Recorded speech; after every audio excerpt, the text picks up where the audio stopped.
మరి లోకల్లో ఎన్ని రంగులున్నాయి? అవి ఎలా ఉంటాయి?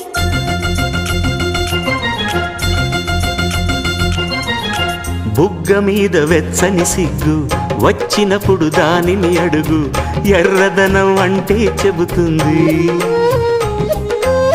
పెదవి కొమ్మ పూసిన పువ్వు అందమైన నీ చిరునవ్వు, తెల్ల రంగు అట్టా ఉంటుంది. నీలో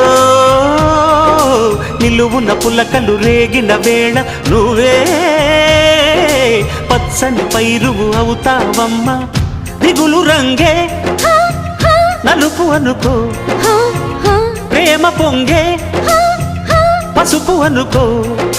భావాలను గమనిస్తుంటే ప్రతి రంగును చూస్తున్నట్టే, చూపులు ఎవరివైనా చూపించే లోకం